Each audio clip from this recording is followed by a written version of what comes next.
For et grusomt syn.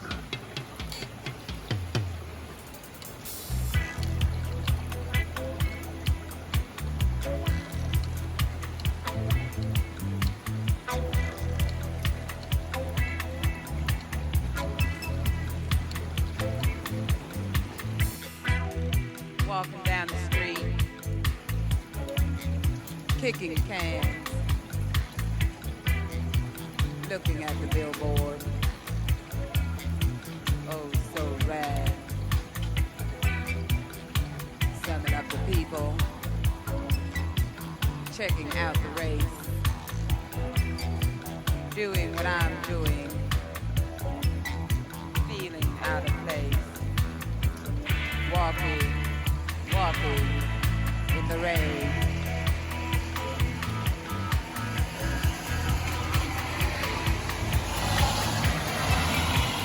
Feeling like a woman,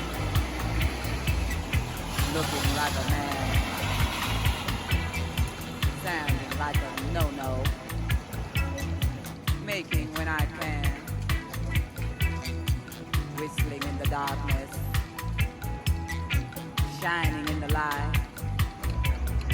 Jeg beklager, men jeg har bodd I Stavanger så lenge at jeg klarer ikke annet enn å bli skikkelig værdeprimerte når det kaldt og når det regnvær. Jeg kan bare ikke få det. Jeg synes det helt grusomt. Livet opphører når det regner.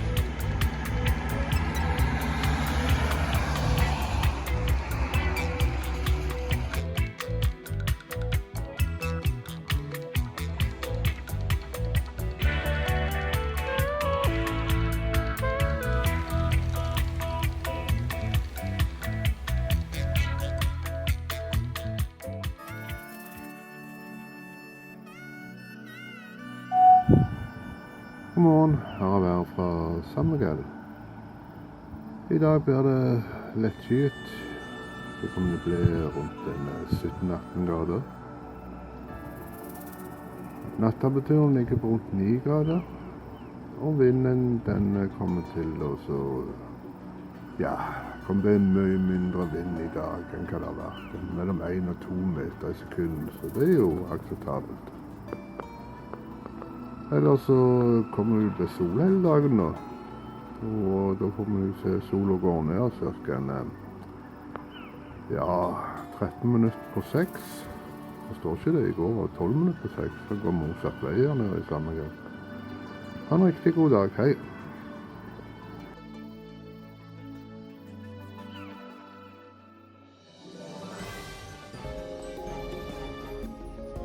Ja, riktig god torsdag har det vel blitt. Gode. Jeg tror ikke det blir en god dag her før på søndag. Først på søndag har de lovt oss solen tilbake. Jeg står her og vurderer om jeg tør å gå ut og lage en værblogg. Det jo oppholdsvær akkurat nå, men det skal I hvert fall ikke vare lenge. Jeg får se. Det finner dere veldig fort ut. Altså, fra tidligere så har jo MDG fornærmet Goldie. De har rett og slett gjort Goldie ganske fly forbannet med å kalle Goldie for fossil. Hun ikke mer enn 35 år gammel. Det ikke noe fossilt med det, ærlig talt.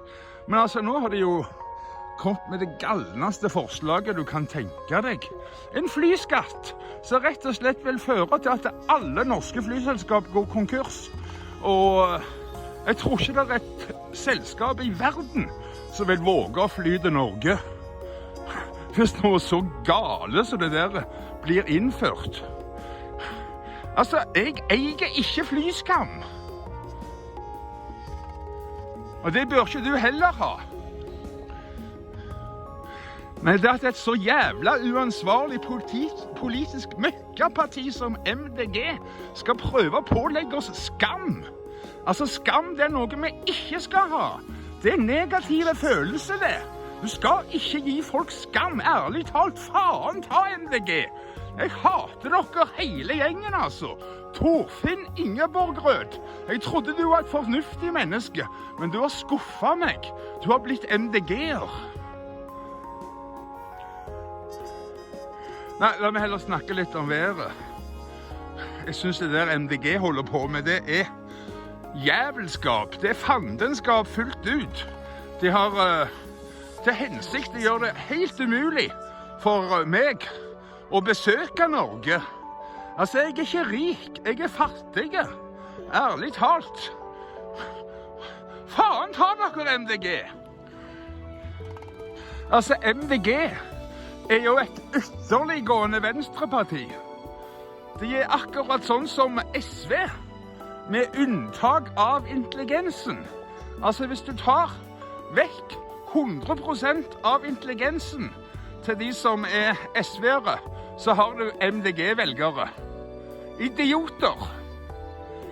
Men jeg hadde jo aldri trodd at Torfinn Ingeborgrød også skulle bli en slags, ja, en sånn idiot, altså. Jeg hadde trodd det bedre om han etter tiden på osten. Jeg tror ikke det går an å bli stort sett jævligere enn MDG. Altså, ikke bare dette her med at de nå vil nekte meg å kunne reise til Norge og besøke venner og kjente i den grad de har det i Norge. De vil nekte meg muligheten til å fly. Men altså, de har kalt meg og alle som kommer fra Stavanger, Arne Rettedal. Han må jo være sjefsnazisten ifølge MDG. For det er jo Arne Rettedal som er oljebyens far. Jeg synes Arne Rettedal er en helt, og MDG kan dra til helvete. Det synes nå jeg. Ja, det er ikke mye vi har å se frem til. Dette ser jo helt grusomt ut. Ikke før på søndag er det håp om at det er godt nok vær til at jeg kan bruke gimballen min. For jeg kan jo ikke bruke den ute i regnvær, selv om det ikke regner akkurat nå. Så vet jeg jo aldri hva tid det starter. Ja, nå får dere dagens retrospektive innslag. Hvis du stemmer MDG, så slå av. Du fortjener ikke å se. Du er for dum til å se på denne bloggen hvis du er så dum at du stemmer på MDG. Ellers så får dere se en hyggelig reise med Goldie, som ikke er noe fossil dame. Men dessverre er det et par scener som vi har tatt er av litt dårlig kvalitet. Jeg var fast bestemt på ikke lage noe reisebrev fra denne turen, siden det er så utrolig få som ser på. Det må jo si, det gjelder jo fremdeles. Men jeg fant ut etterpå at jeg hadde lyst til å bare lage et eget, av egen interesse, bare lage et reisebrev for å få det i mitt eget arkiv, det eget bruk. Og det er litt trist da, for her har jeg brukt 2 telefoner til opptakene. En har redusert kvalitet. Det meste er bra, men det er 2 partier med dårlig kvalitet. Så da får ha en riktig god dag, dere som kan. Her er det overskyet, regn på gang og ganske kjølig.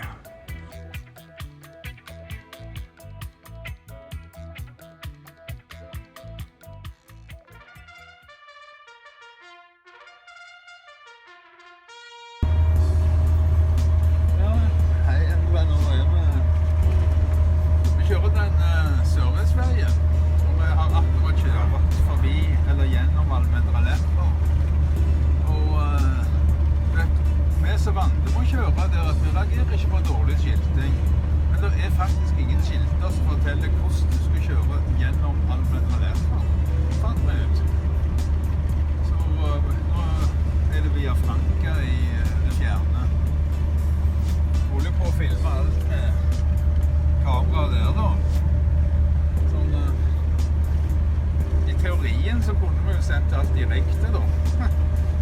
Men ja, det hadde vel brukt litt mye batterier på telefonen det hele da. Det er i hvert fall et bra kjørevær med litt sånn lett skyer, så det blir ikke sånn varmt på lårene. Så du får ha det bra, så sender jeg litt videoer og sånn av og til underveis. Ja, vi stoppte her i Calzadilla de los Barros, det vil si rett ut forbi byen da. Så tenkte jeg skulle få kjøpt oss en matbede, men det hadde de ikke. Så vi har nå tatt med resten fra kjøleskapet, så vi har fått oss en matbede her nå. Så nå kjører vi videre.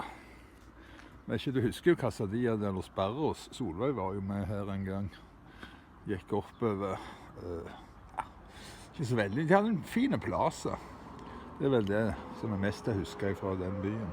Men mat, det hadde de altså ikke til oss. Det var for tidlig, sa de. Ja, typisk spansk det. Jeg tenkte vi kunne ta en liten sånn konkurranse. Ja, nå må vi liksom ikke få med skiltene da. Da blir det litt for lett. Hva by er det vi kom til nå?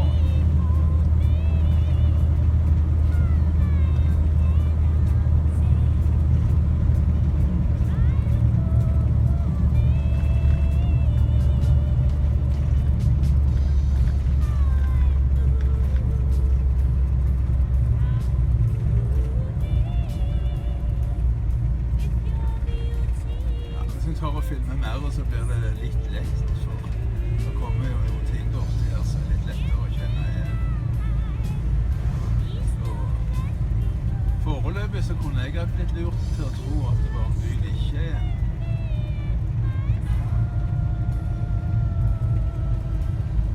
Nei, stoppe nå. Hva by var dette enda? Ja, nå hoppet vi rett over midten av byen. Og den hadde du kjent igjen med en gang. Han er på sånn vei ut av den. Og ja, jeg skal ikke si at det er en plass vi ikke har stoppet rett nede her. Så kanskje hvis jeg filmer rundt svingen, så er det nesten sånn fasit. Der nå fikk du fasiten på hvor vi er henne. Så jeg sender ikke denne videoen med en gang. Vi skal nå først forsøke å tenke ut hvor vi var. Men hvis du ikke ser at du er i monasteriet nå, så har du aldri vært i monasteriet. Og det vet jeg at det ville du kjent igjen uten at jeg sa det.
jo stadig da hvor jeg er med henne nå. Jeg antar at du er ute og går tur siden du ikke har svart på de andre. Jeg vet ikke om jeg trenger lage noe fasit til denne byen. Det er jo helt utrolig å tenke på at all tungtrafikken var godt lagt over denne gata. Det var ikke mye kos her da.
Ikke så langt til den byen, så jeg hadde konkurransespørsmål om sist, så fant vi en fin rasteplass på meg nå.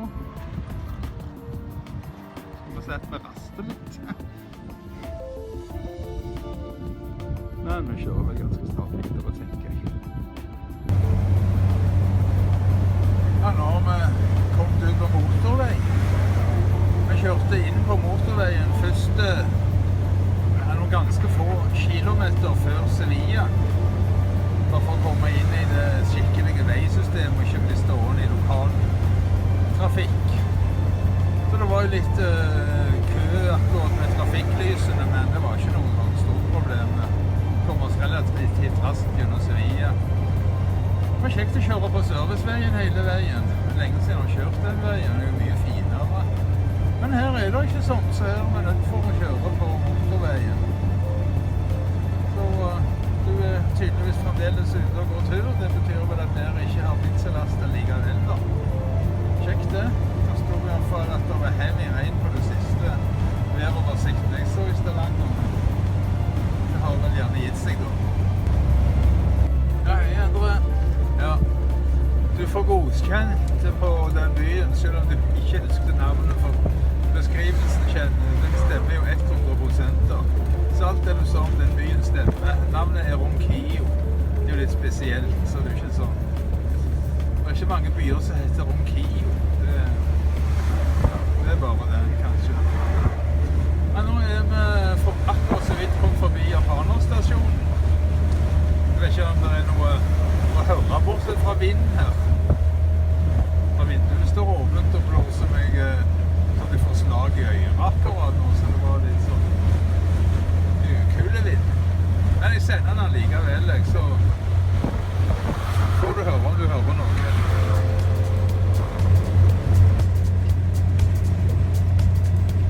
Ja, men da du klarer å gjenkjenne hvor henne vi er nå. For å si det sånn. Du er nødt for å gjenkjenne den. Du kan jo ikke la være å gjenkjenne den. Selv om den ikke ser det sånn som den gjorde før. Så vet du i hvert fall hvor langt man kom. Jeg tror jeg vet hvor det er. Det er over antikere. Ja.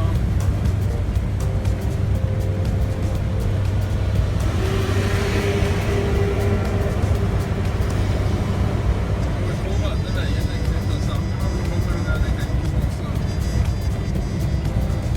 det er jo også mennesker med litt sånn spesielle med snære.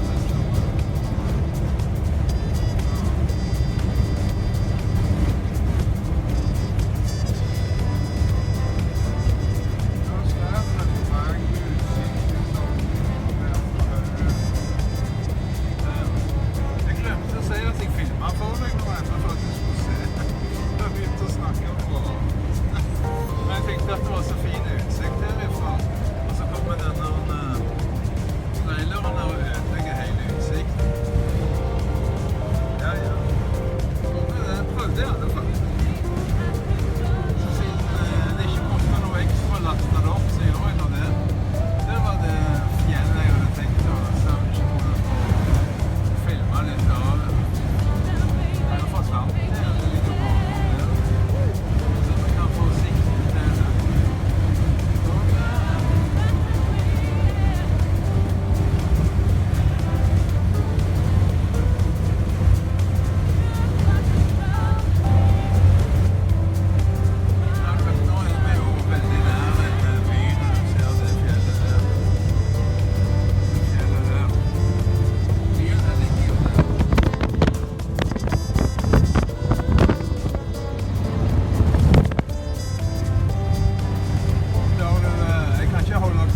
fascinert når jeg hørte at den oksen virkelig het Oslo.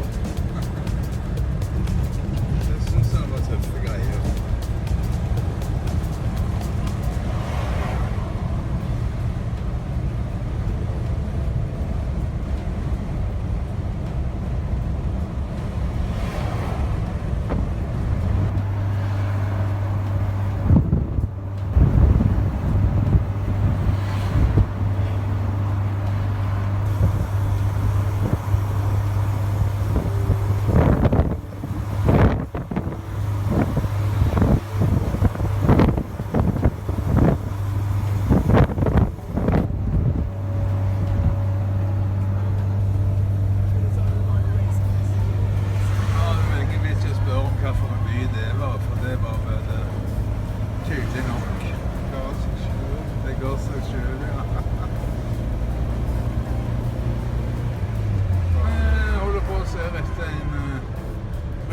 Campingplass.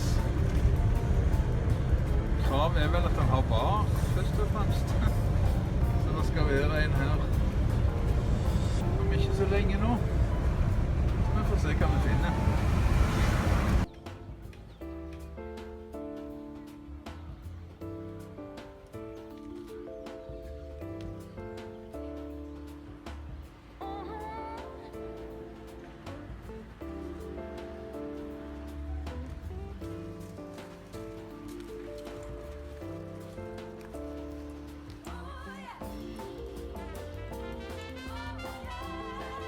Ja, vi havner på en campingplass 2,5 mil ifra Malaga. Torre del Mar, kanskje det er litt mer, kanskje det er til og med 3 mil. 2,7 tror jeg det var det stod ifra avkjørselen. Det ser greit nok ut her. Så, får akkurat få parkert bilen. Så du får se mer siden når det er noe mer å se eller fortelle. Og foreløpig har vi bare akkurat så vidt fått parkert. Ja, vi har havnet midt i sentrum av Torre del Mar. Det er en strandpromenade også her, men den har vi nå ikke. Ja, vi vet hvor den er, den er rett ned den gata der. Så vi skal vel ned der og kikke også, tenker jeg. Men akkurat nå så har vi satt oss ned på en kafé her for å drikke et par pils. Så.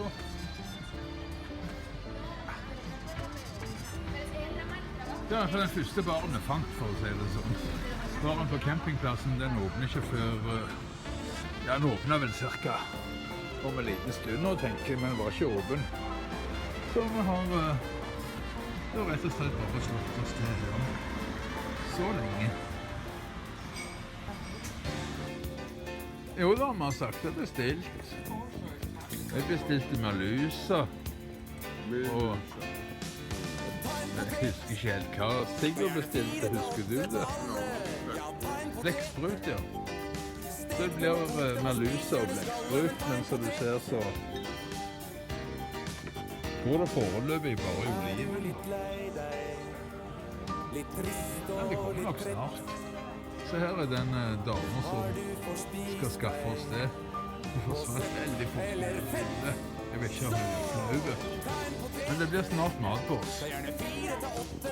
Jeg synes jevnt over så prisen her ganske høye, men akkurat de to lå i hvert fall under 10 euro. Vi hadde masse retter opp imot 20 euro, og en del retter til og med over det. Men jeg tror vi blir fornøyde. Jeg kan til og med gjerne sende deg en bilde av maten hvis du vil det. Ja, her Endre, ser du her har jeg fått min merluza. À la planche. Ja, det kan bli godt. Og Sigurd, han har jo da calamares à la romana. På en litt uvanlig måte, for at calamares à la romana det pleier alltid bli servert på en seng og salat, men her blir vi litt pommes frites i stedet for. Det er godt nok det også, med litt pommes frites, men det er sånn. For å si det sånn, uten å smake på maten ennå da, Jeg tror ikke vi er på verdens største gourmet-restaurant. Men så er vi på campingplass-restauranten her også, så det er sikkert helt ikke noe å klage på. Eller har vi noe å klage på? Nei, ingenting å klage på, sier Sigurd. Litt varmt. Ja, men det er hans mening om saken.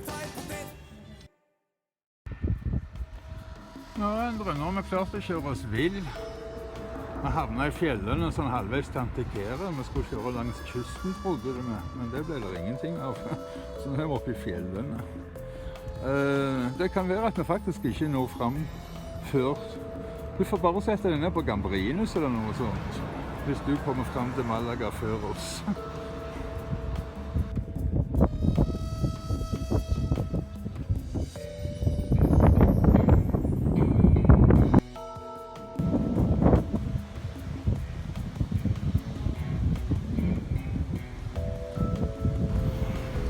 Nå har vi kommet frem til en nydelig strand i en by som heter San Jose, med Middelhavet.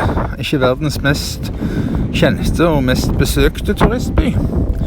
Med en stor parkeringsplass til bobilen midt i sentrum. Så der blir vi til i morgen. Vi hadde egentlig ikke tenkt å være, men altså, det var så forferdelig vær i formiddag. Hølja ned, så vi måtte jo rett og slett bare søke nødhavn, og det ble denne byen, som virker egentlig veldig ok.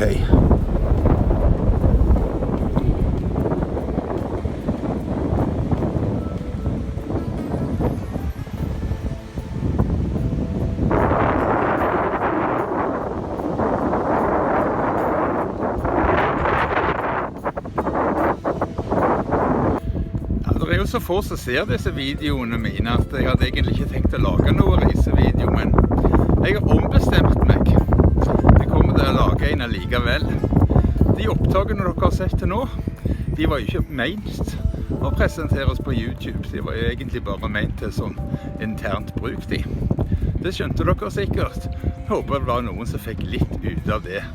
Ha en riktig god dag, så kommer det nok vanlige reisebrevopptak videre fremover herifra.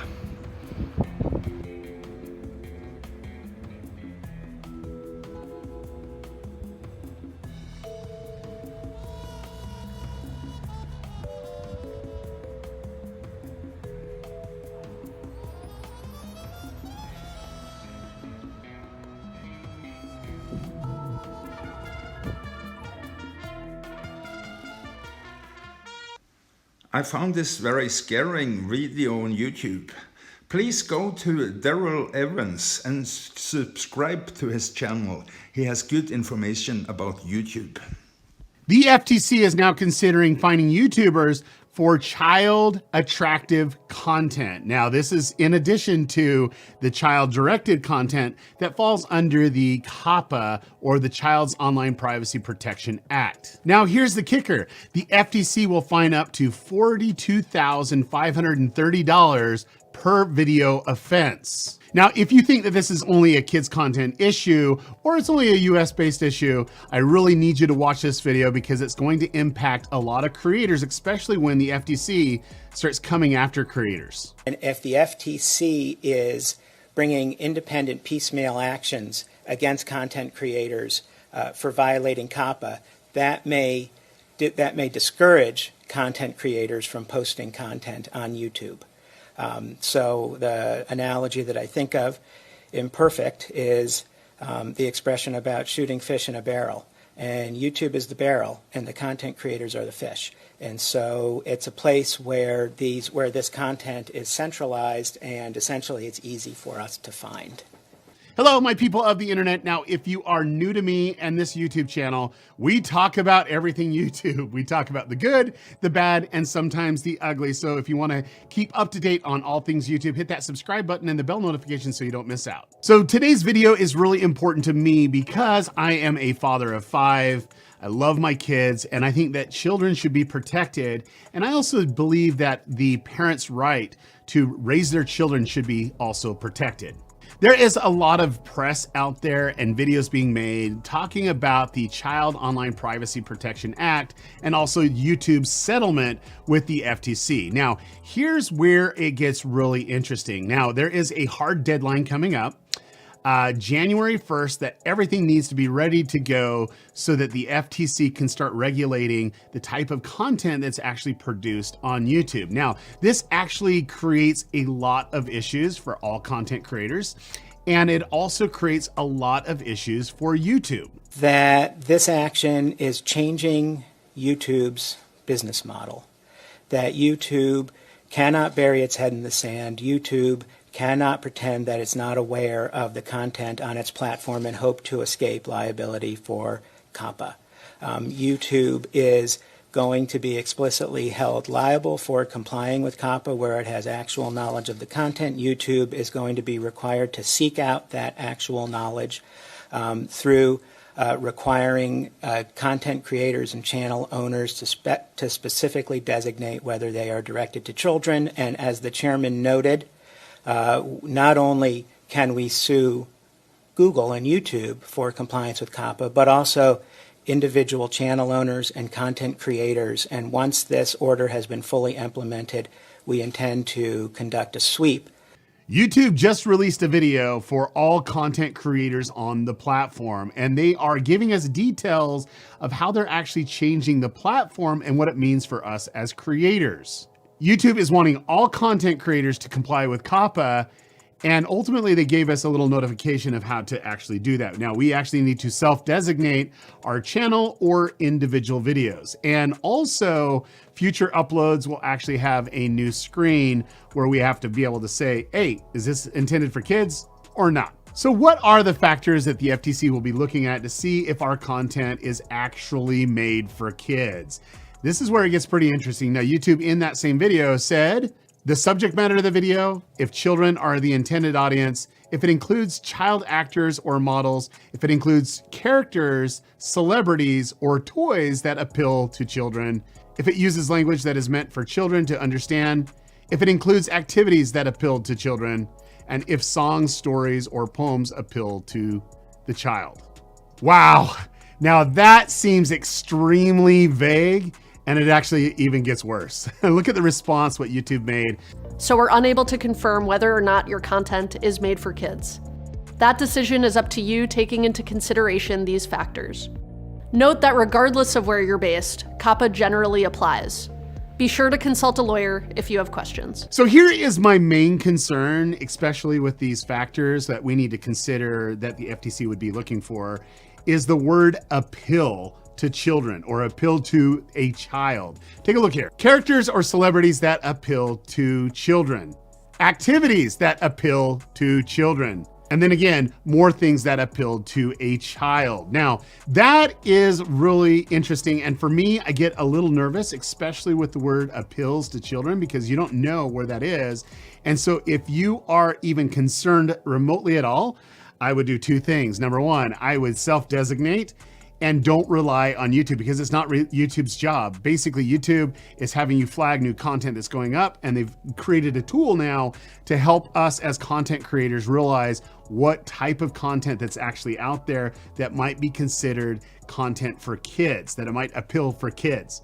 Now, that being said, I would definitely self-designate. I would definitely hire an attorney if you're ready to go on to that fight, because I can tell you this, I am a student of history, and whenever government intervenes on anything, especially with this type of scenario, they are looking for an example. And you do not want to be the example, because you'll have a fine up to $42,530 per video. And that's going to be insane. And I see about 2 years of complete awkwardness that's going to happen on YouTube.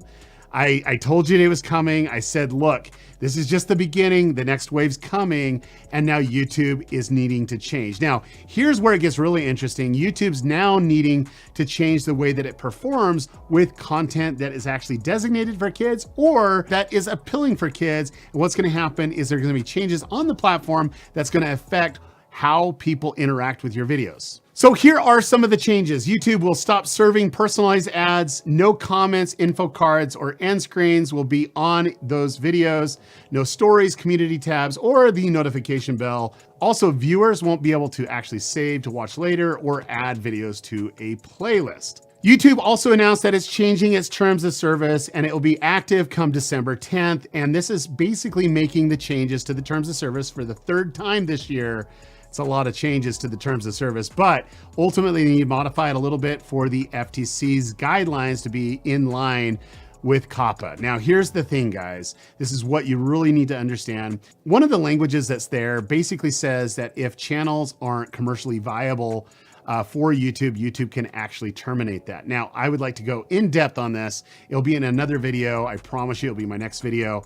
All these changes are very complicated and it can actually create a ripple effect for all YouTubers. Now, let me take one example of this, and that's something that I'm probably the most sensitive to, which is advertising. Now, as a business owner, I actually have an agency that we do a lot of ad buying for our brands that we're working with and just kind of integrating with YouTube channels. And I can tell you where we spend the most money is when we're able to really specify that personal ad that we're getting it to the right people. And that's where CPMs go up. And I can tell you that the content creators that are child-directed content, or even it's appealing to children, if that's kind of flagged into it, and you take away those personalized ads, basically it's going to have less money that you're able to make. It's anywhere between 60 and 90% that it's estimated. Now, here's the thing, guys. I truly believe this is a huge issue, and it's bigger because people won't be incentivized to create content that would actually resonate with our families and family-focused content. Now, being a father of 5, I want my kids to actually have great content and content that would be more for the family to watch. And this is what's in danger here. And I know that there are a lot of you that says, no, we need to come down hard, and others that are like, hey, no, we don't want anything. For me, I want to protect our kids. And ultimately, this is not the way. I think it's going to cause a bigger issue, and it's not going to protect our kids in the way that the lawmakers and other individuals that are making the decisions will do. Now, here's the thing. My friend, also an attorney, he was my attorney at time, he's not practicing anymore, and fellow YouTuber that has 2 billion views, Jeremy Johnston, he was able to go in and talk to some lawmakers and also the commissioners at the FTC. He actually talked to 3 of them and was able to start lobbying on our behalf as YouTube creators. Now, here's the crazy thing. Some of these lawmakers were actually passing bills or proposing bills that affect everyone on YouTube. Now, listen to this. So I'm getting ready right now to go meet with some of the staff of Senator Hawley. He's currently proposing a bill that you can't share or recommend any videos that feature minors. You think of the implications of that. Any videos that have anyone 18 and younger can't be recommended. That would obviously have a lot of implications on the monetization and the structure. Now, isn't that crazy? Isn't that insanity? Now, I'm not here to blame that senator. He's just uneducated and uninformed. And it's going to take all of us really just standing up and using our voice to explain how this is going to affect not only our personal lives, but also us, that want to watch content like this on YouTube. I really appreciate Jeremy, and I'm grateful for the time, the energy, and the money that he's putting into it. He was also able to sit down, like I said, with 3 of the FTC commissioners. And what he was able to do, he opened up all his data and was explaining to him how YouTubers actually make money coming from views and why he's not going to create new content for kids, and how that has a huge ramification. And once he was able to do it, it came down to that commissioners want to hear from us. They want to hear from us as a creator and also the viewers. Now he was able to get an extension for public comments, and was his last visit with the commissioners of the FTC. Just got out of my meeting with the FTC, and it went so well. They're really sincerely trying to do what's best there. I'm so grateful that they're listening to us and that they want to hear our stories. So again, if you haven't sent in your public comment, make sure to write in and tell them about your personal experience. Why you started YouTube, what the benefits have been for you, and what the harms are that you're seeing from regulation, where you may be turning off personalized ads, or unsure about whether or not your content is child-directed, or concerns about them expanding regulation in a way that would make you have to turn off personalized ads. I'm so grateful that we have the YouTube system and that it's made it possible for me to do this full-time and for other people. I would hate to lose that, and I hope that as we fight together, we can help preserve it. Now, I am totally in line with Jeremy. I'm grateful that he was able to go meet with the commissioners and extend the public comments period. And ultimately, you can leave your comment. You can find a link in the description below where you can leave your comments and some other resources to help formulate your thoughts. Now, here's the thing, and this is what I want you to understand. I don't care if you agree with me or not, just go and leave a comment there so that these commissioners can have the full picture. And once they're able to see the patterns of people talking about certain things, maybe the regulations won't come down so hard. But the regulations are going to still be there. It is until they change something. And the only way that they're going to change something, if we will stand up and make a difference, having a voice, coming together as YouTubers and really helping each other survive this. Because it's like, if we just kind of let it go, the government will continue to regulate until YouTube is not what it is.